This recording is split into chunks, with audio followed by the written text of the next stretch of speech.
Happy 25th birthday, sweetheart. My mother handed me a card across the restaurant table, her smile bright but somehow hollow.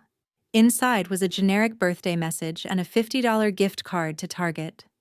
Behind her, my younger sister Madison was practically vibrating with excitement, clutching an envelope that looked suspiciously thick. "Open mine next," Madison squealed, sliding the envelope across the table. I opened it carefully. Inside was a check for $25,000 and a note in my father's handwriting. "For Madison's Dream Wedding Fund. We know how much this means to you, Princess." Wait. Let me back up. This isn't Madison's birthday. It's mine. But somehow, at my own birthday dinner, my sister was getting a wedding fund that was 500 times larger than my gift. "My name is Sarah, and I'm 25 years old.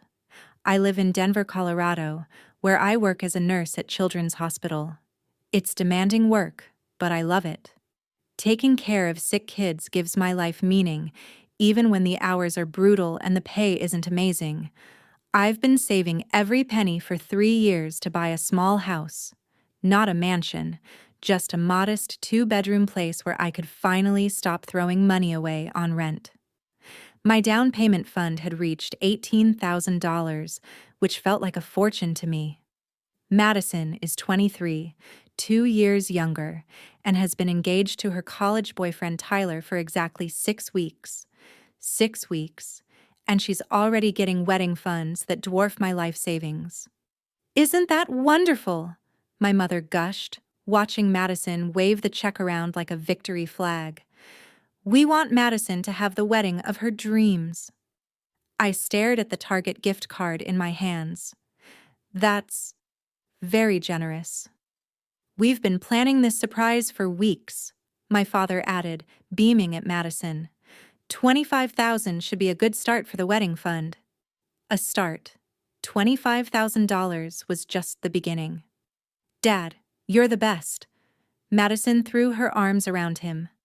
"Tyler and I were just talking about venues, and there's this amazing place in Aspen that would be absolutely perfect. It's a little expensive, but—" "Money is no object for your special day," my father interrupted. "You only get married once." "Well, hopefully." He chuckled at his own joke. I took a sip of my water and tried to process this. At my birthday dinner, my parents had just handed my sister enough money to buy a car, while I got a gift card that wouldn't even cover a nice dinner for two. "Sarah, you're so quiet," my mother observed. "Aren't you excited for your sister?" Of course I was supposed to be excited. I was always supposed to be excited about Madison's achievements, Madison's opportunities, Madison's everything. "It's wonderful," I managed. "I'm just surprised by the timing." "Well, when inspiration strikes," my father said. "We were talking about Madison's engagement yesterday, and your mother and I just looked at each other and knew we had to do something special." Yesterday. They'd decided yesterday to give Madison $25,000. Meanwhile, they'd probably bought my Target gift card at the grocery store checkout line this morning. The waitress came by to refill our drinks. "Is there anything else I can get you folks?" "Actually, could we get the check?" my mother asked. "We have an early morning tomorrow." I glanced at my watch. It was 7:30. We'd been here for exactly an hour, which included the time Madison spent gushing about wedding venues and guest lists. My birthday dinner was being cut short so they could get home early. In the parking lot, Madison hugged me goodbye. "Thanks for being so supportive, Sarah. I know this wedding is going to be amazing, and I want you to be my maid of honor." "That's sweet," I said, though my stomach clenched at the thought of another expense I couldn't afford. "We'll go shopping for dresses soon. I'm thinking something in blush pink. Really elegant." My parents hugged me briefly and wished me happy birthday again. Then they spent another 10 minutes discussing wedding timeline details with Madison while I stood there, invisible. I drove home to my tiny apartment and sat on my secondhand couch, staring at the Target gift card. $50 for my 25th birthday, from parents who had just casually written a check for $25,000. I opened my laptop and checked my savings account. $18,312.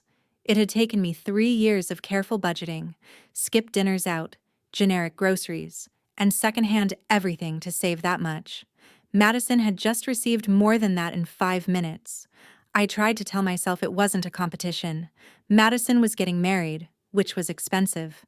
I was just buying a house, which was also expensive, but apparently less worthy of family support. But deep down, I knew this wasn't really about the money. It was about what the money represented. Priority, value, love measured in dollars and cents. Over the next few weeks, the wedding planning consumed my family like a fever.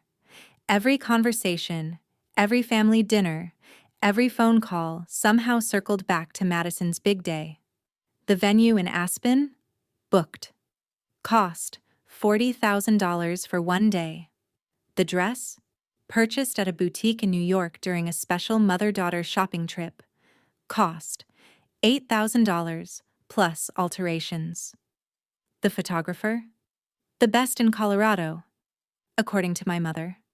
Cost $12,000 for the day. I learned these numbers gradually, through casual mentions and overheard phone conversations.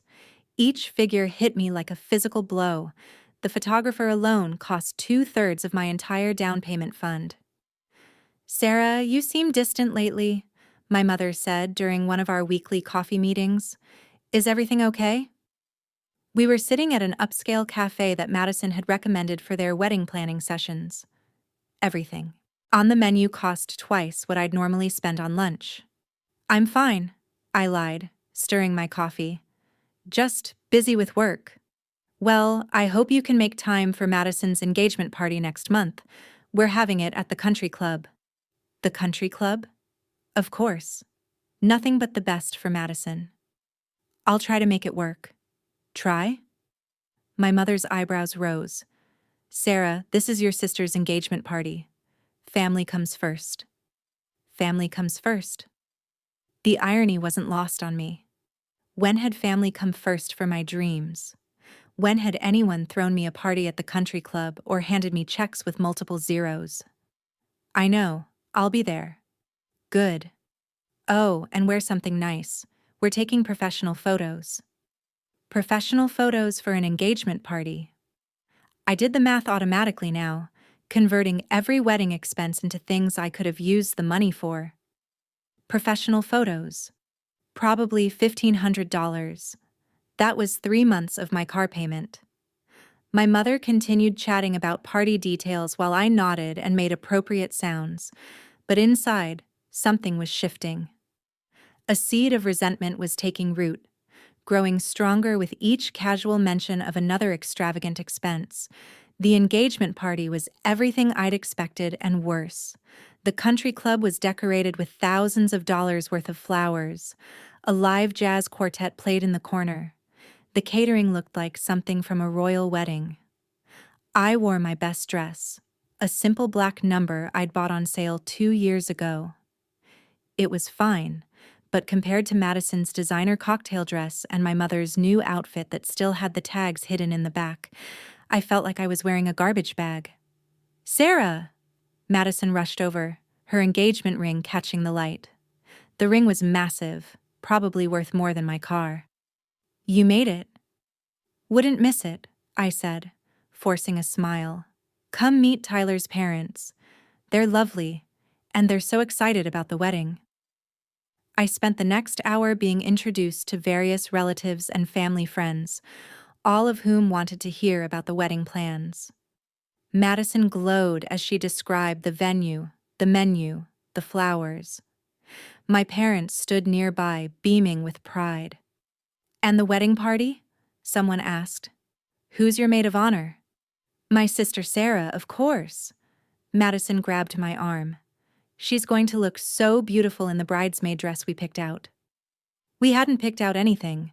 Madison had shown me photos of dresses that cost $400 each, and I'd nodded politely while internally panicking about how I'd afford it. "How wonderful that you're so close," the woman gushed. "Sisters make the best maids of honor." Sarah's been so supportive, Madison agreed. She's the best sister anyone could ask for. I smiled and accepted the compliment, but it felt hollow. What choice did I have but to be supportive? Any complaint or expression of hurt feelings would make me the villain, the jealous older sister who couldn't be happy for Madison's good fortune. Later that evening, I cornered my father by the bar. He was in an excellent mood, drink in hand, basking in the success of the party. "Dad, can we talk for a minute?" "Of course, sweetheart. What's on your mind?" I took a deep breath. "I've been saving to buy a house for 3 years. I'm close to having enough for a down payment, but I'm still a little short. I was wondering if there might be any possibility of a small loan, just to help me get over the finish line." His expression shifted slightly. "A loan? How much are we talking about?" "Maybe 10,000? I know it's a lot, but I'd pay you back with interest. I have it all budgeted out. With my nurse's salary, I could pay you back 200 a month, which means you'd have it all back in under 5 years." My father set down his drink and looked at me seriously. "Sarah, buying a house is a big responsibility. Are you sure you're ready for that kind of commitment?" "I've been renting for 4 years. I'm throwing away money every month that could be building equity. I've researched the market. I know what I can afford. And I've been pre-approved for a mortgage. I just need help with the down payment." $10,000 is a significant amount of money. I stared at him. 10,000 was significant, but 25,000 as a surprise wedding gift wasn't? "I understand it's a lot. That's why I'm offering to pay interest and put everything in writing." He shook his head slowly. "I don't think now is the right time, Sarah. We have a lot of expenses coming up with Madison's wedding. Maybe after everything settles down, we can revisit this." After everything settles down. After Madison's $300,000 wedding was paid for, maybe they'd have 10,000 left over for my practical, boring house down payment. "Dad, this house won't wait. There are other buyers interested." "Then maybe it's not the right house for you? There will be other opportunities." "Other opportunities?" But there wouldn't be other opportunities for Madison to have her dream wedding, apparently. That was urgent enough to require immediate $25,000 surprise gifts. "I see," I said quietly. "Don't take it personally, sweetheart. It's just not a good time financially." Not a good time financially, at a party that probably cost $15,000. I excused myself and went to the bathroom, where I stood in front of the mirror and tried to compose myself. I couldn't cry here. Not at Madison's engagement party, surrounded by people celebrating her happiness. But I could feel something breaking inside me. Some fundamental belief about family, about fairness, about my place in the hierarchy of people who mattered. When I came back out, I found my mother arranging flowers that would probably be thrown away tomorrow. "Mom, the party is beautiful." "Thank you, honey. Your father and I wanted it to be perfect." Perfect and expensive. "Can I ask you something?" "Of course." "Why is Madison's wedding so important to you and Dad?" She looked surprised by the question. "What do you mean?" "I mean, why are you willing to spend so much on it? The venue, the dress, this party. It's a lot of money. Madison is our daughter. We want her to be happy. And I'm your daughter too." Her expression softened slightly. "Of course you are, sweetheart. But when I ask for help buying a house, Dad says it's not a good time financially." My mother's smile became strained. "Those are two very different things, Sarah." "Are they?" "They're both major life events. They both cost money. A wedding is a celebration. It's about joy and family and tradition. A house is just practical. Just practical. My dream of home ownership, my goal of building equity instead of paying rent, my desire for stability and a place to call my own was just practical. But Madison's desire for a fairy tale wedding with imported flowers and a designer dress was about joy and family and tradition." "I see," I said again, because it was becoming my default response to everything. I left the party early, claiming I had to work the next morning. Which was true. But I also couldn't stand another minute of watching my family throw money around like confetti while treating my dreams like an inconvenience. The house I'd been hoping to buy sold to another buyer 3 days later. Someone who had their down payment ready and didn't need to wait for family loans that would never come. I cried that night. Not just about the house, but about what it represented. The growing understanding that I would always be the responsible one, the practical one, the one who had to make do with less while Madison got everything she wanted. Over the next few months, the wedding planning intensified. My parents hired a wedding coordinator who cost more per month than my rent. They booked a 5-star hotel for out-of-town guests. They arranged transportation in luxury vehicles. Meanwhile, I moved to an even smaller apartment to save money for another house down payment. I started working extra shifts at the hospital, picking up weekend and holiday hours that other nurses didn't want. Every family gathering became a wedding update session. The guest list had grown to 200 people. The menu tasting required multiple visits to different caterers. The flowers needed to be flown in from a special farm in Oregon. "Sarah, you look tired," Madison said during one of these family dinners. "Are you taking care of yourself?" I was working 60-hour weeks to save money while watching my family spend more on centerpieces than I made in a month, but sure, I should focus on self-care. "I'm fine. Just busy." "Well, make sure you take some time off for my bachelorette party.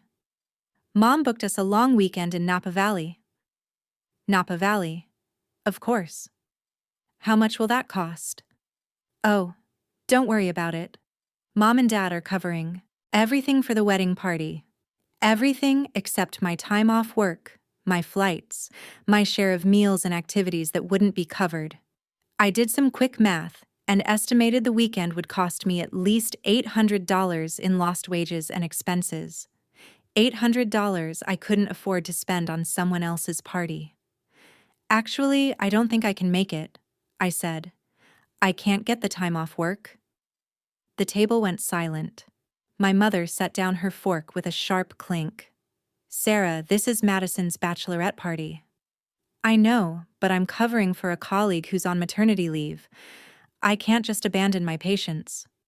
"Surely you can arrange something," my father said. "This is important." Important. More important than the sick children I took care of, apparently.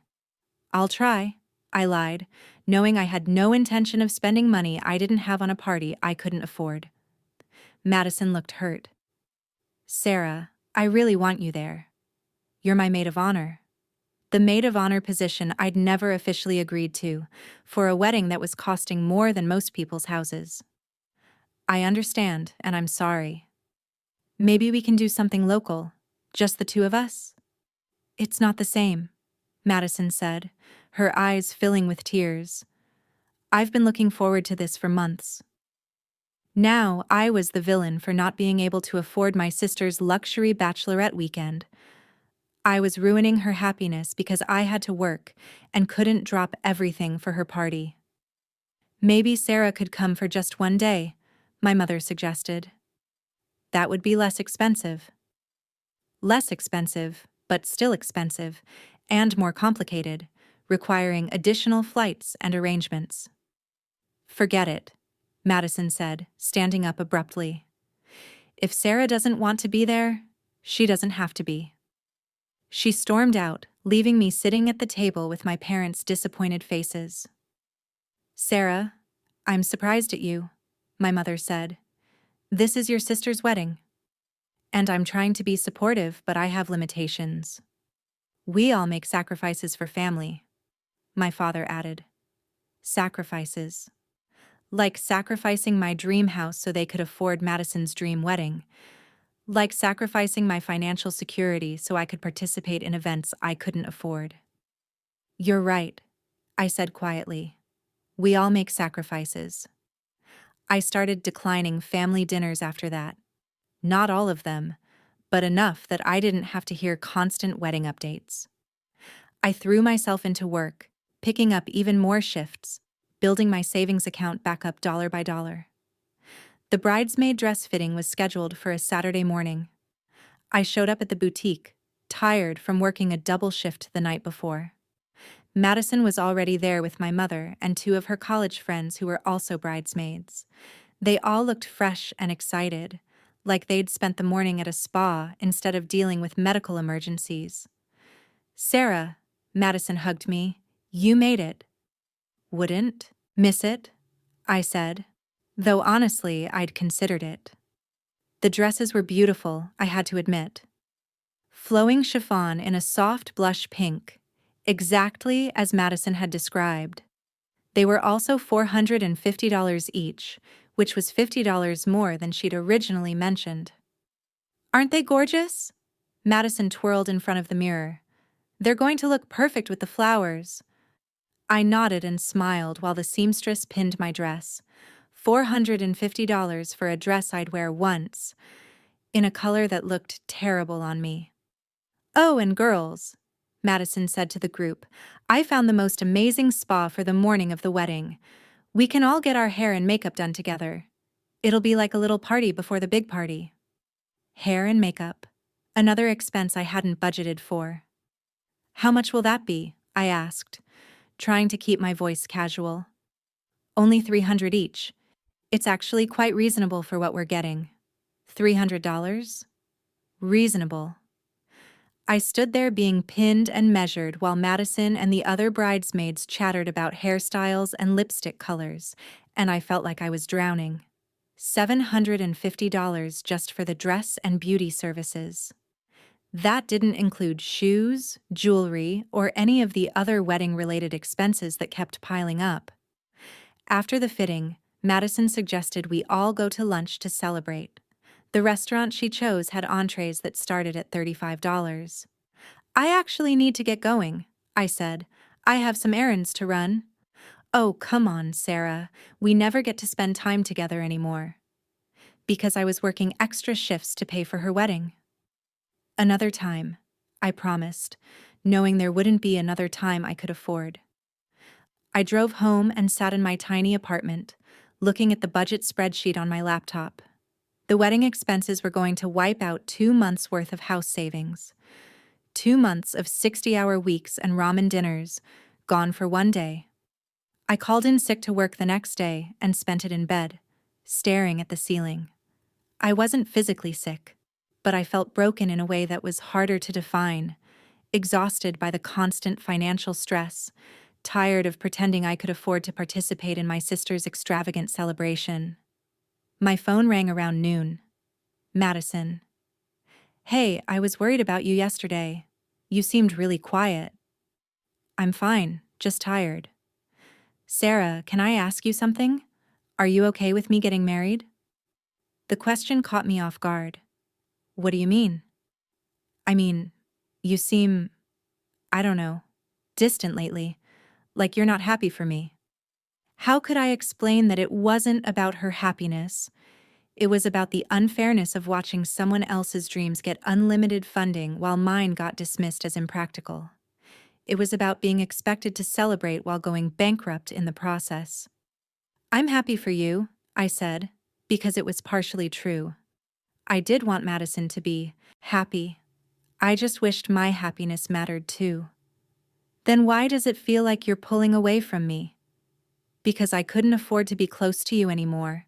Because every conversation was about expenses I couldn't cover and events I couldn't attend. Because being your sister had become a luxury I couldn't afford." "I'm not pulling away. I'm just dealing with some stuff." "What stuff?" "Maybe I can help." Help? Madison had never had to worry about money a day in her life.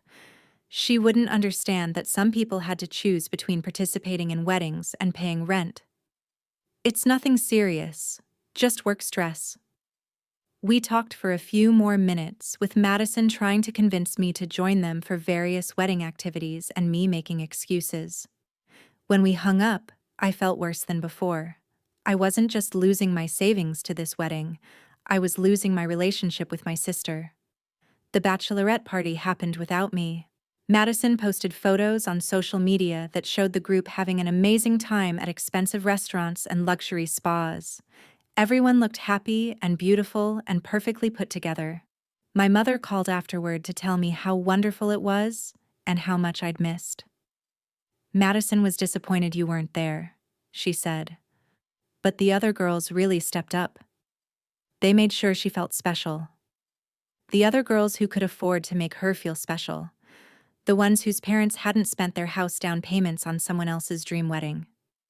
I'm glad she had a good time. Sarah, I need to ask you something, and I want you to be honest with me. My stomach clenched. Okay. Are you having financial problems? The question hung in the air like an accusation. Was I having financial problems, or was I just not wealthy enough to participate in my family's lifestyle?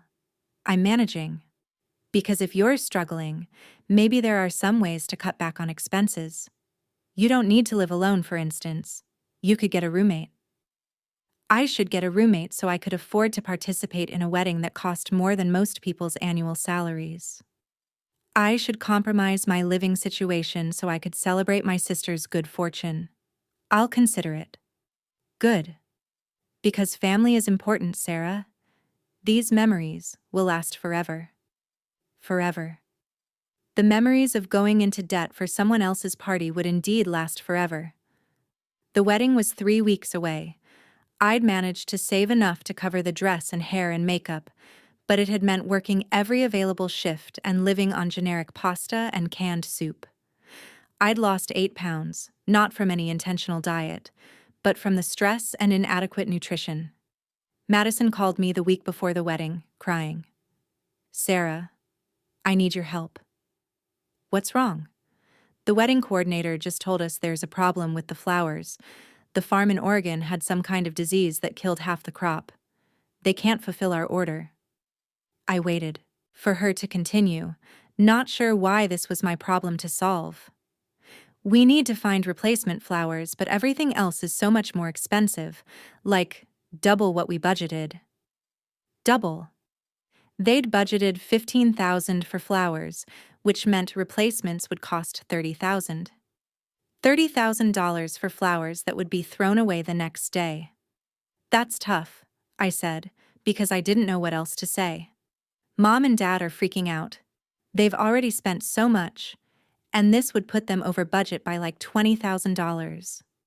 Over budget by $20,000.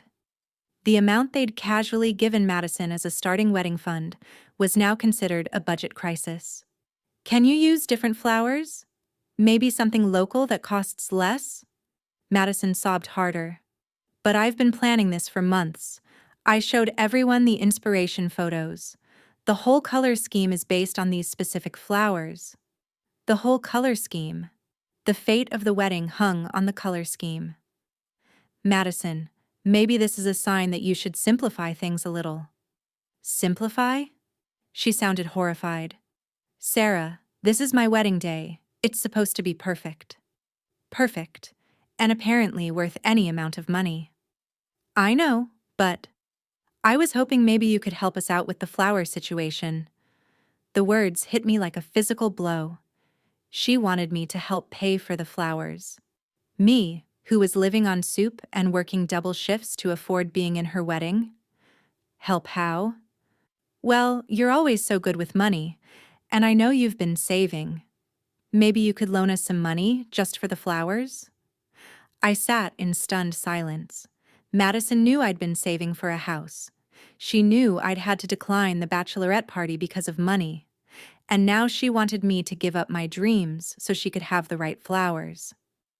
How much money? Maybe $10,000? I know it's a lot, but we'd pay you back after the honeymoon. $10,000. The exact amount I'd asked my father for as a house down payment loan, which he'd refused because it was too much money and not a good time financially. But now, for flowers, $10,000 was a reasonable request. Madison, I can't afford that. But you have savings. I have savings for a house. That's my future we're talking about. But this is my wedding day. It's a once-in-a-lifetime event. And buying a house wasn't? Building a stable future wasn't once in a lifetime important? I'm sorry, but I can't do it. Madison was quiet for a long moment. I can't believe you won't help me. I've been helping you. I'm spending money I don't have on this wedding. That's different. That's family obligation. Family obligation. Being in her wedding was an obligation, but helping me buy a house wasn't. Madison, I need to go. Sarah, please, I'm desperate. Desperate. The way I'd been desperate when I lost the house because I couldn't get a loan. But my desperation hadn't mattered. Talk to Mom and Dad, they'll figure something out. I hung up and immediately felt guilty. Madison was genuinely upset, and I'd basically told her to solve her own problems. But I was tired of being the only one expected to sacrifice. Tired of my practical dreams being dismissed while her fantasies got unlimited funding. My mother called an hour later. Sarah, Madison told me about the flower situation. Yeah, that's tough. She said you refused to help. Refused to help. As if I'd declined to hold a door open, rather than being unable to give up my life savings for decorations. I can't afford to loan $10,000, Mom. Madison is family. Sometimes we have to make sacrifices for family. Sacrifices. Always sacrifices, but never in the other direction. I've already made sacrifices for this wedding. What sacrifices? My mother sounded genuinely confused. I'm working 60-hour weeks to afford being in it. I've given up my social life, my health, my savings goals. I moved to a smaller apartment to save money. That's not sacrifice. That's budgeting. Budgeting. My struggles were just budgeting, while Madison's flower crisis was a legitimate emergency requiring family intervention. I can't give her $10,000. Won't, you mean? Can't, I repeated firmly. I don't have $10,000 to spare. You have $18,000 in savings. I was so shocked I nearly dropped the phone. How do you know that? Madison mentioned it. Madison had been discussing my private financial information with our parents. Information I'd shared with her during a vulnerable moment when I'd explained why I couldn't afford various wedding activities. That money is for a house. Sarah, be reasonable. Madison needs help now. You can always save more money for a house later. Always save more. As if the 3 years I'd spent accumulating that money meant nothing. As if I could just start over from zero while Madison got her perfect wedding. No, I said quietly. No? No, I won't give Madison $10,000 for flowers. My mother was silent for a long moment. I'm very disappointed in you, Sarah. Disappointed. She was disappointed in me for not bankrupting myself for flowers. I'm sorry you feel that way. Madison is your sister. And I'm your daughter. But that doesn't seem to matter when I need help. That's not fair. Fair. Nothing about this situation was fair. I have to go, Mom. Sarah, don't hang up. We need to work this out. There's nothing to work out. I can't afford to give Madison $10,000. That's not negotiable. I hung up and turned off my phone. I couldn't handle any more calls, any more guilt trips, any more explanations of why my financial stability mattered less than wedding decorations. The next day, I went to work with my phone still turned off. When I finally powered it back on that evening, I had 17 missed calls and 12 text messages. Madison had found a solution. My parents had taken out a second mortgage on their house to pay for the upgraded flowers and cover the budget overruns. A second mortgage. They'd mortgaged their future to pay for flowers, but wouldn't give me a small loan to buy a house. The messages from Madison were a mix of hurt and anger. She couldn't believe I'd let her down when she needed me most. She was reconsidering whether she wanted me as her maid of honor. The messages from my mother were pure disappointment. How could I be so selfish? How could I put money above family? The final message was from my father. Your mother and I have made financial sacrifices to ensure Madison's wedding is everything she dreamed of. I hope you can live with your decision to put your own interests first. my own interests, like having a place to live and a stable future. I sat in my tiny apartment, surrounded by generic furniture and secondhand everything, and realized that nothing I did would ever be enough. I could work myself to death, give up every dream, donate every penny, and it still wouldn't matter because I wasn't Madison. The wedding was in 5 days. I still had to show up, smile, wear the expensive dress, and pretend everything was fine.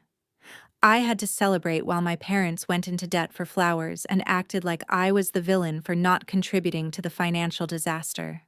I called in sick to work for the rest of the week.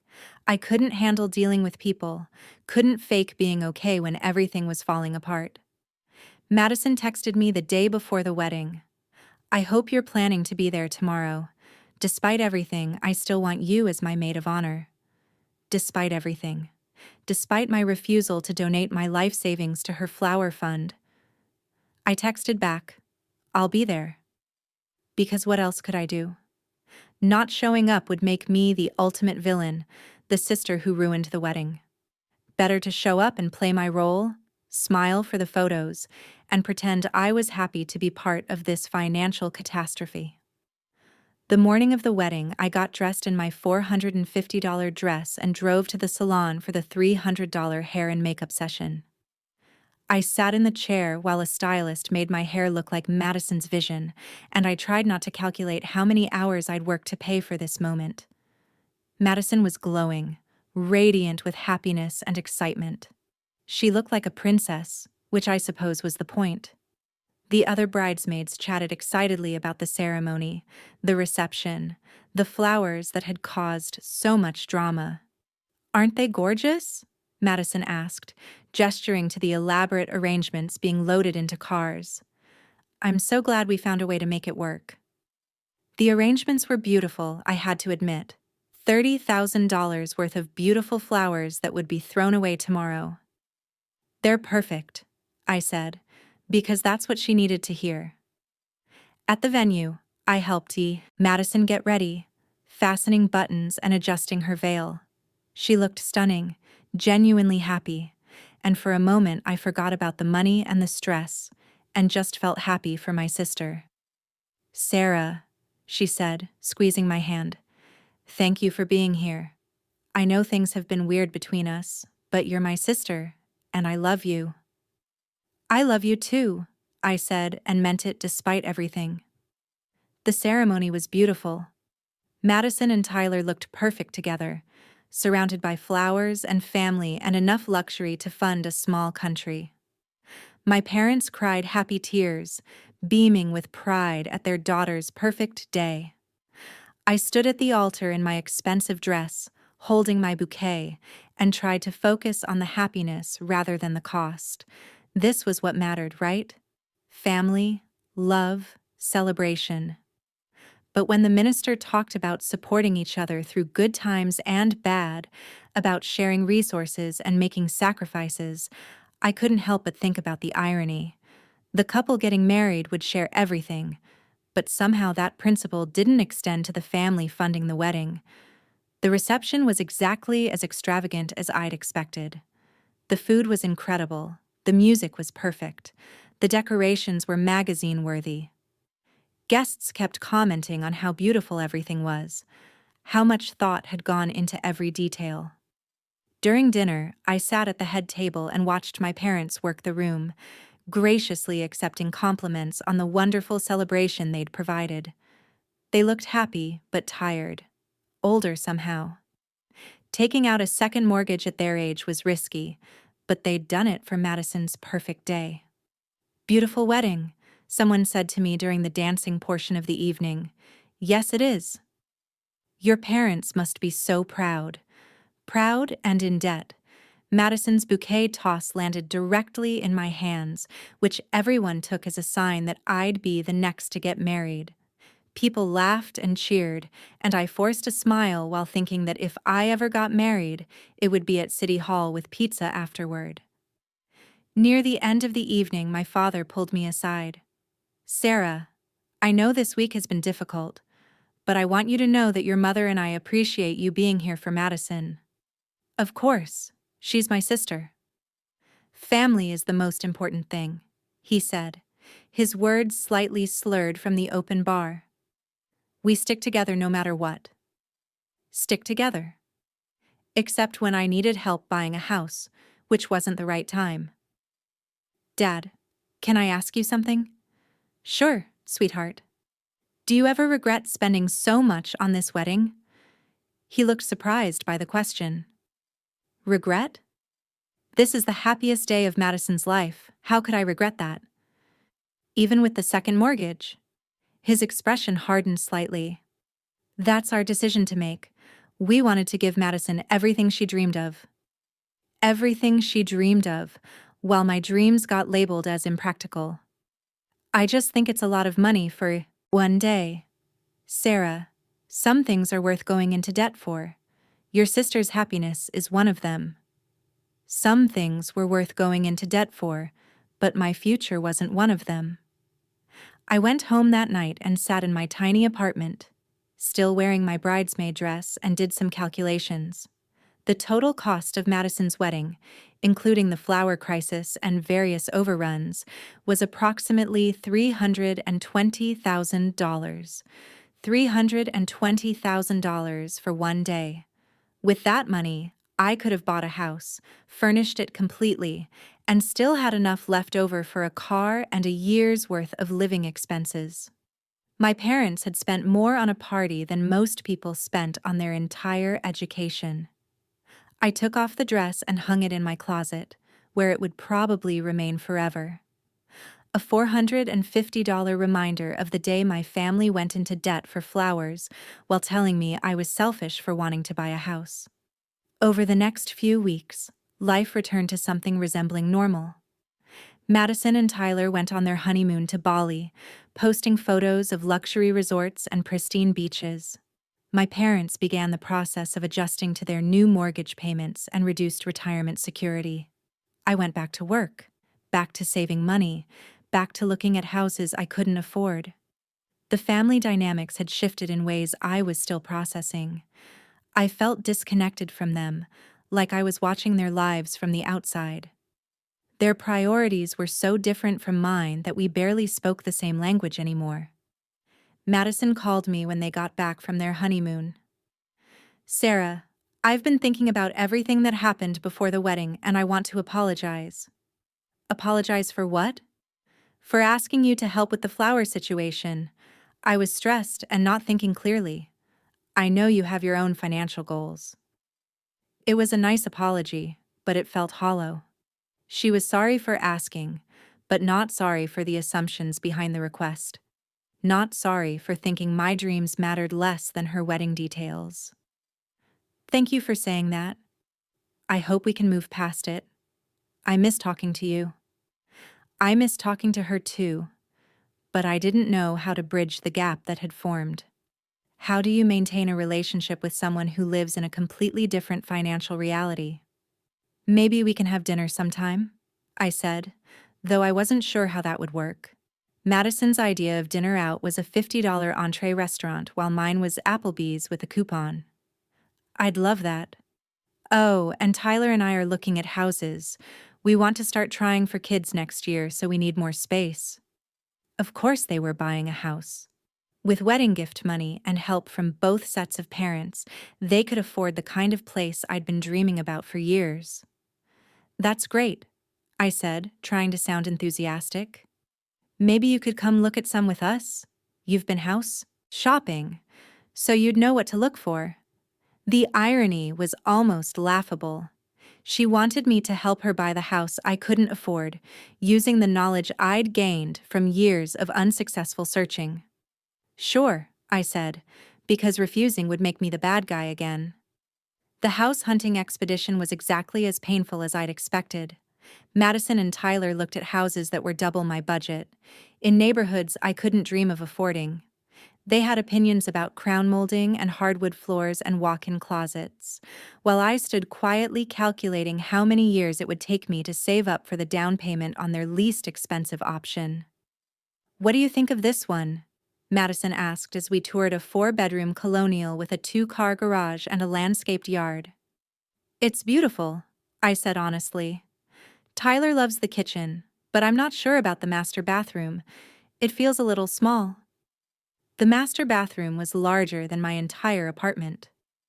Maybe you could expand it, I suggested. That's what I was thinking.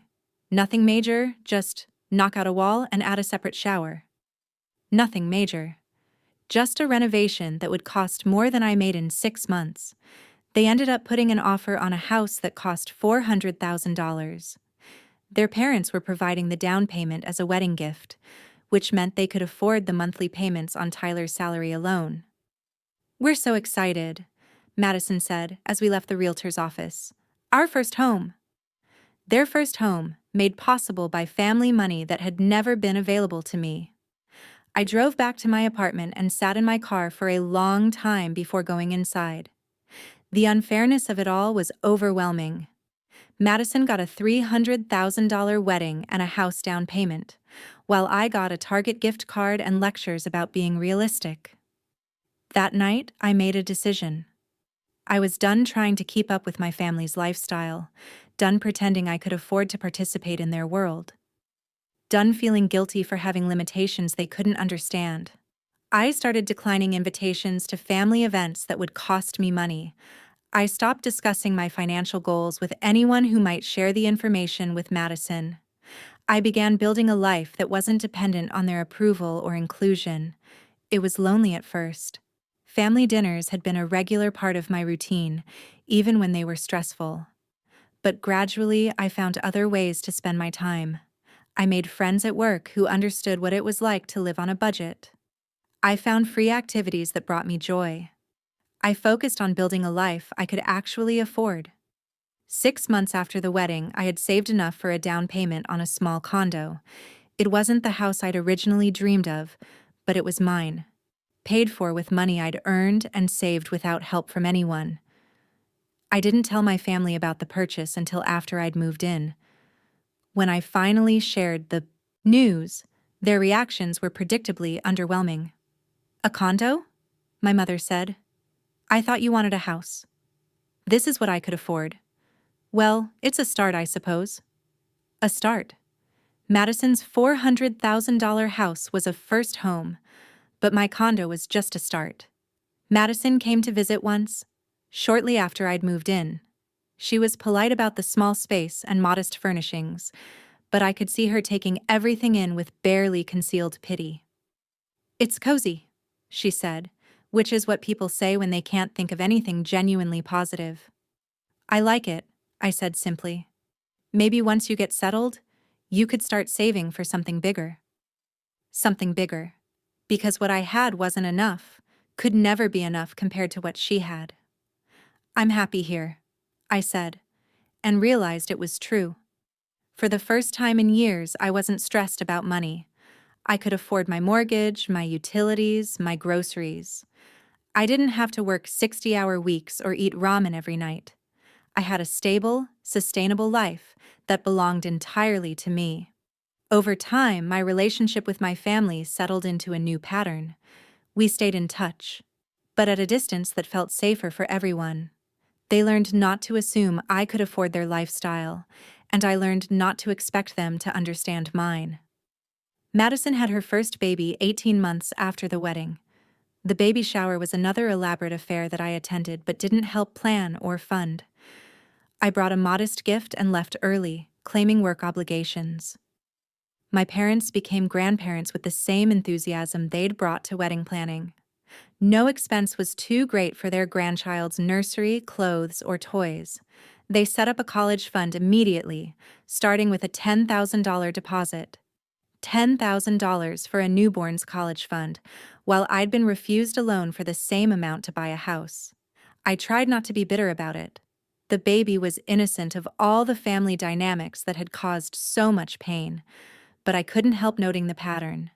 Madison's needs, Madison's family, Madison's future always took priority. When the baby was 6 months old, Madison called me with a request. "Sarah, I know this is last minute, but Tyler and I really need a date night. Could you babysit Saturday evening?" Babysitting. She wanted me to provide free childcare so she and Tyler could go out. What time?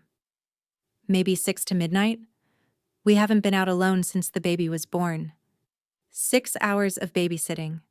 If I'd been anyone else, she would have paid me at least $10 an hour. But because I was family, my time was free. I can do that, I said, because I did want to spend time with my nephew. The babysitting went fine.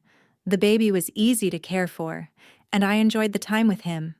But when Madison and Tyler came home, they were full of stories about their expensive dinner and Broadway show, dropping casual mentions of how much they'd spent on their evening out. $200 for dinner, $150 for show tickets. More than I spent on groceries in a month for one night of entertainment. Thanks so much for watching him, Madison said as they prepared to leave. You're a lifesaver. A lifesaver who worked for free while they spent hundreds of dollars on entertainment. After they left, I sat in my condo and thought about the economics of our relationship. I provided free labor while they enjoyed expensive luxuries funded by family money. I worked extra hours to afford participating in their events, while they casually spent more on one dinner than I made in a day. The pattern was so clear it was almost comical. Almost. I stopped offering to babysit after that. When Madison asked again, I told her I wasn't available. She seemed hurt but didn't press the issue. As the months passed, we saw each other less and less. Family dinners became awkward affairs where we made polite conversation about work and weather while avoiding any topics that might highlight our different circumstances. Madison got pregnant again when her first child was 2 years old. The pregnancy announcement came with a request for me to help plan the gender reveal party. Just something simple, she said. Maybe we could do it at your condo. It would be so cozy and intimate. My condo. The same space she'd described as cozy with barely concealed pity was now perfect for her party. How many people are you thinking? Maybe 30, 40 at most. 40 people in my small condo, with food and decorations and party supplies I'd be expected to provide or contribute to. Madison, I don't think my place is big enough for that many people. Oh, we could do it potluck style. Everyone brings something. Potluck style, but I'd still need to provide drinks, plates, decorations, and coordinate everything. Another event where I'd do the work while everyone else enjoyed the party. Maybe we could look into renting a space somewhere? But that's so expensive. I thought doing it at home would be more personal. At my home, with my time and effort, but not her money. Let me think about it, I said, knowing I had no intention of hosting a party I couldn't afford. I ended up declining to host the gender reveal party. Madison found another venue, and the party happened without my involvement. I wasn't even invited, which stung more than I'd expected. My mother called afterward to express disappointment in my behavior. Madison really wanted to include you in the planning, she said. She was hurt that you wouldn't help. Help. Always coming back to help, but never in my direction. I couldn't afford to host a party for 40 people. It was supposed to be potluck. There are still costs involved. Drinks, decorations, my time. Sarah, sometimes I wonder if you've become too focused on money. Too focused on money, from a woman whose family had just spent more on a gender reveal party than I made in a month. Maybe I have, I said, too tired to argue. The second baby arrived healthy and beautiful. Madison had a harder time with this pregnancy and recovery, and there was some subtle pressure for me to help more with childcare and household tasks. I visited when I could, but I made it clear that my availability was limited by my work schedule. I couldn't take time off to help with laundry or cooking or babysitting, even though I knew Madison was struggling. I just don't understand why you can't be more flexible, Madison said during one visit where she looked exhausted and overwhelmed. Family is supposed to help each other. Family is supposed to help each other. The same family that had refused to help me buy a house but had gone into debt for wedding flowers. I'm helping as much as I can, I said. Are you? Because it feels like you show up for an hour, hold the baby, and leave.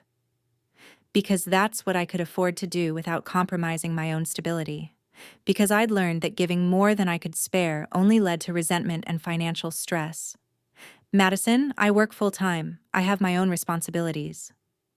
So do I. I have 2 kids now. And you have Tyler, and Mom and Dad help all the time, and you can afford to hire help if you need it. That's not the point. But it was the point. She had resources I didn't have, support systems I'd never been offered. Yet somehow I was supposed to provide the same level of assistance as people who weren't working extra shifts to make ends meet. Our relationship continued to deteriorate over small conflicts and unmet expectations. Madison wanted more from me than I could give, and I wanted understanding she couldn't provide. The breaking point came when Madison asked me to be godmother to her second child. I want someone I trust completely, she said. Someone who would take care of him if anything happened to Tyler and me. Godmother.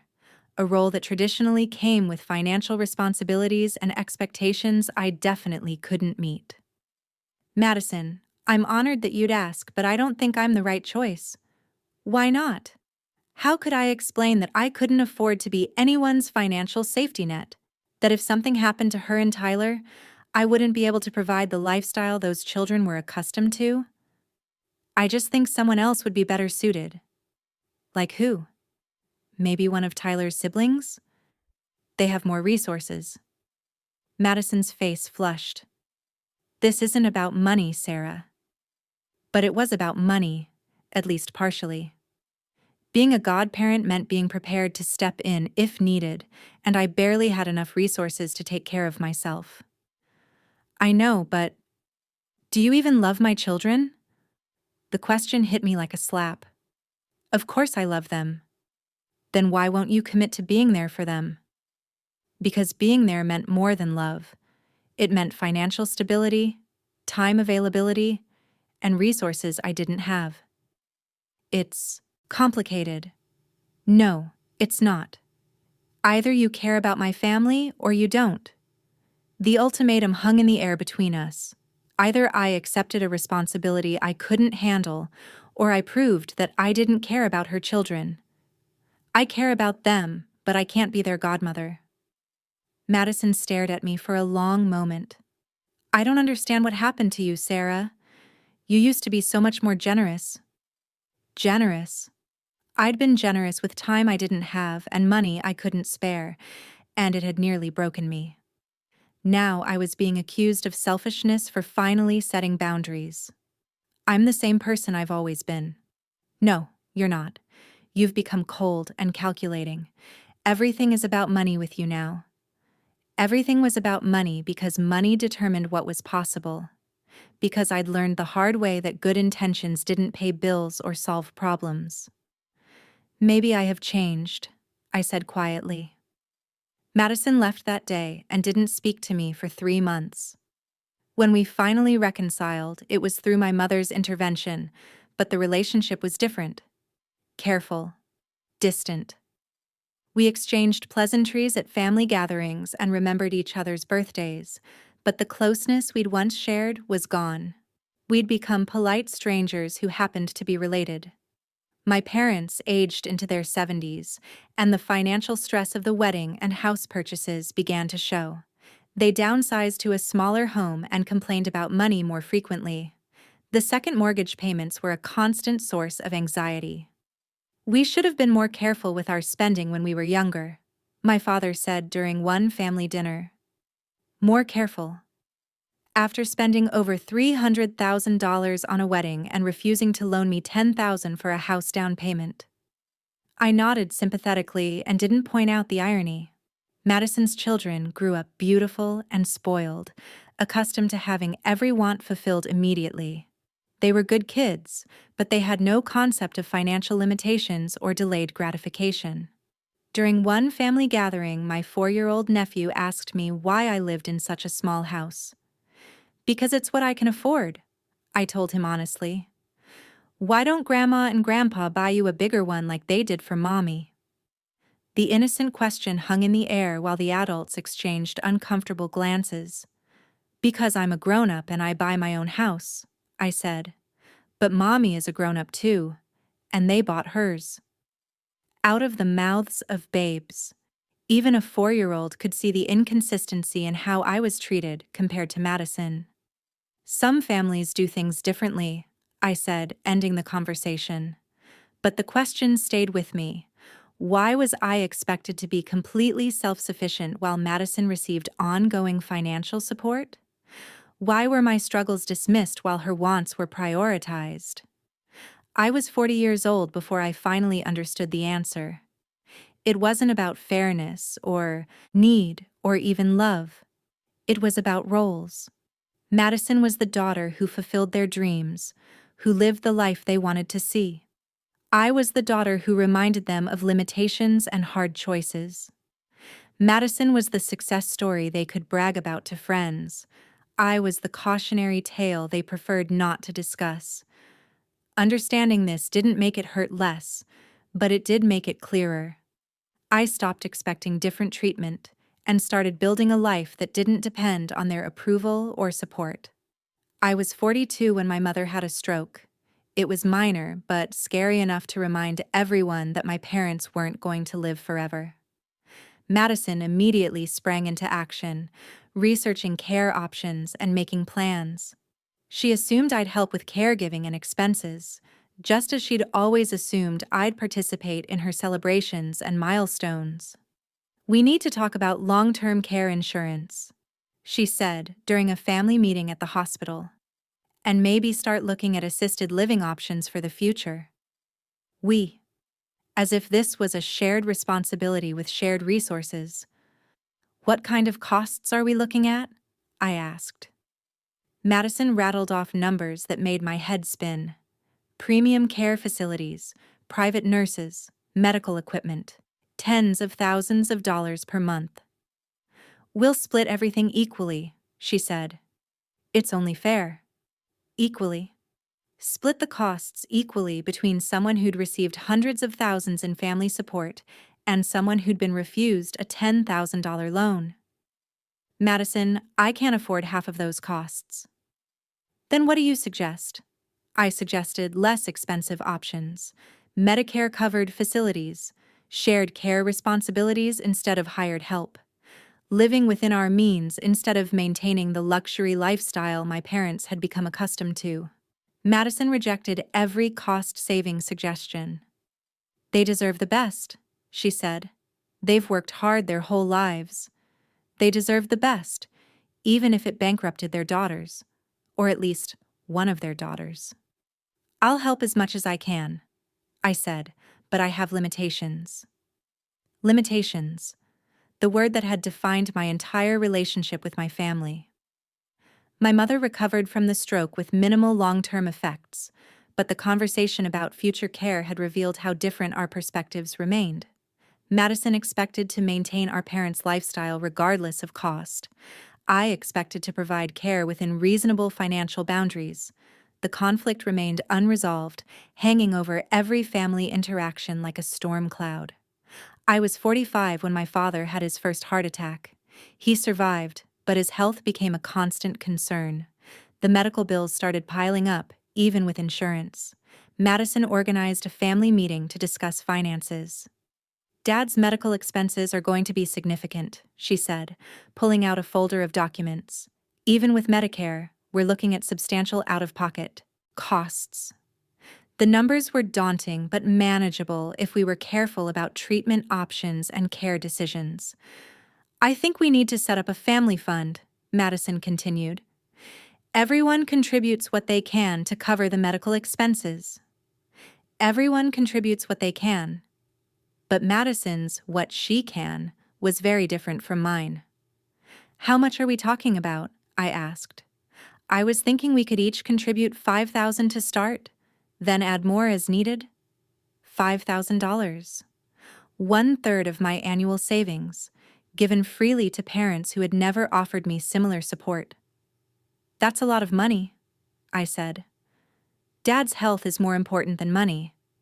Dad's health was important, But it was interesting how family crises always required my money, while family celebrations had never benefited from family wealth.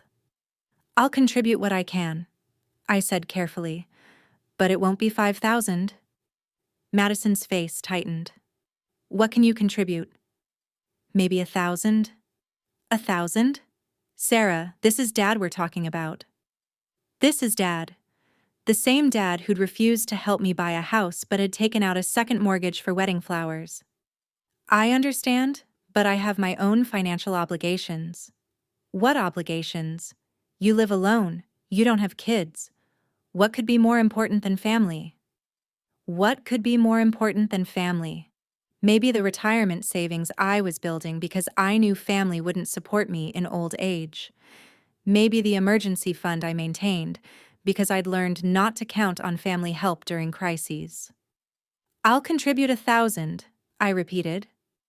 Madison spent the next 20 minutes trying to convince me to contribute more. She made emotional appeals, logical arguments, and guilt-inducing comparisons to what our parents had done for us. "They paid for your college," she pointed out. They'd paid for both our colleges, and Madison's had cost twice as much because she'd chosen a private school. "They've helped you over the years." They'd helped me significantly less than they'd helped her, but I didn't say that.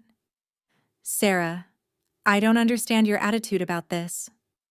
My attitude was shaped by years of being told my financial needs weren't priorities, while other people's wants were emergencies.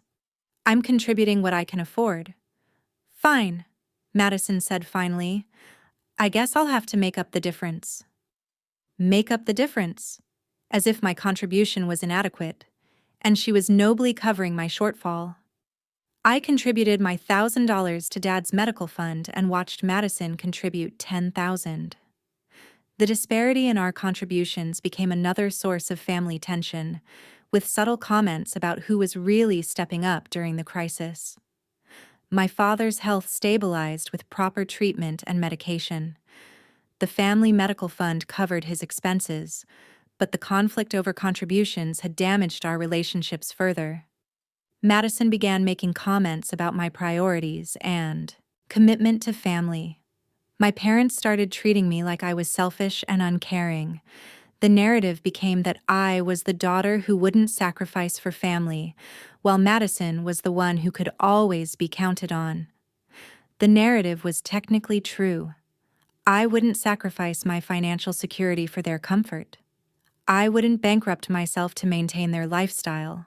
I wouldn't pretend that their emergencies were more important than my stability. But the narrative was also incomplete.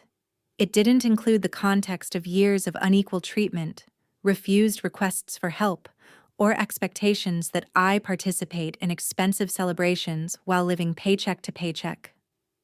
I was 50 years old when I finally stopped trying to defend myself. Stopped trying to explain my position or justify my limitations. Stopped hoping they would understand or change their expectations.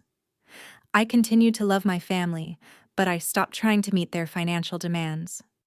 I contributed what I could afford and ignored the guilt trips about not doing more. Madison's children grew up and went to college on funds that had been established since birth. They studied abroad, took unpaid internships, and graduated debt-free into careers they were passionate about. They were lovely young adults, but they had no understanding of financial stress or limitations. They'd never had to choose between desires and necessities, never had to work extra hours to afford basic expenses. When Madison's daughter got engaged at 23, I knew what was coming. "We're so excited about Emma's engagement," Madison gushed during a family dinner. "She's marrying such a wonderful young man." "That's great," I said, genuinely happy for my niece. "They're thinking about a spring wedding. Maybe in Napa Valley, like my bachelorette party." "Wouldn't that be romantic?" Napa Valley. Of course, nothing but the best for the next generation. "Are you planning to help with the wedding costs?" I asked, though I knew the answer. "Oh yes, we want to give her everything she dreams of. Just like Mom and Dad did for me. Just like they did for Madison." The tradition would continue, with expensive celebrations funded by family money. That's generous of you. We hope you'll be able to participate too. Emma specifically asked if you'd be willing to help with some of the planning. Help with planning. Which meant help with costs. Just like always. I'd be happy to help where I can, I said carefully. Wonderful. We'll need to start thinking about engagement parties, bridal showers, all the fun celebration events. All the expensive celebration events that I'd be expected to contribute to while maintaining the fiction that everyone was contributing equally. I was 52 years old, and the pattern was repeating itself with the next generation. Emma's wedding would be another financial burden disguised as a family celebration. Another opportunity for me to prove my love through spending money I didn't have. But this time, I was prepared. I'd learned to set boundaries, to contribute what I could afford, and to ignore the guilt trips about not doing more. Emma's wedding planning proceeded exactly as I'd expected. Expensive venue, designer dress, elaborate celebrations.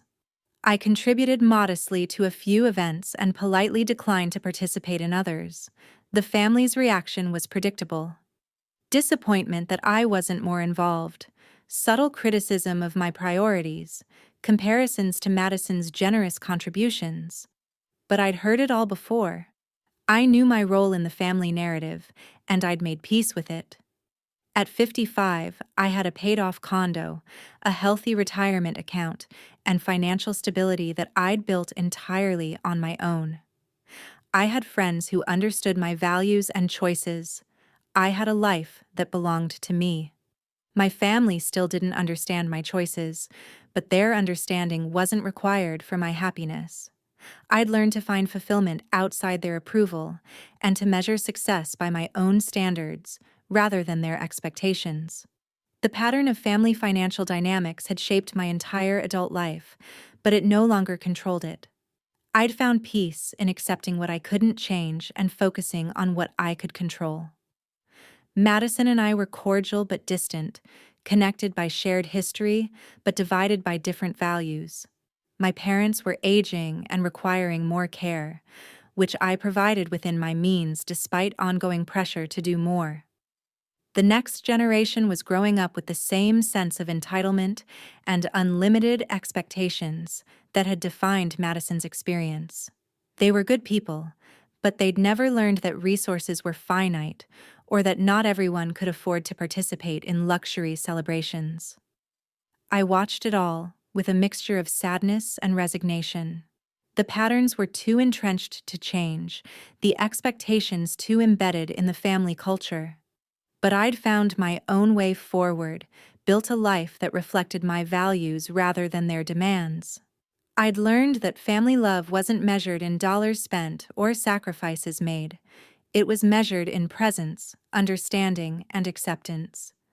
And while my family might never fully accept my choices, I'd finally learned to accept theirs too. We were different people with different priorities, and that was okay. The $50 birthday card that had started this whole journey now seemed almost quaint in comparison to everything that had followed. It had been a symbol of how little my dreams mattered, but it had also been the beginning of my understanding about family dynamics and financial expectations. 27 years later, I could finally see it for what it was. Not a reflection of my worth, but a reflection of their values. And while those values had shaped my life in ways I'd never expected, they hadn't defined it. I'd defined it myself, one careful choice at a time, one boundary at a time, $1 at a time.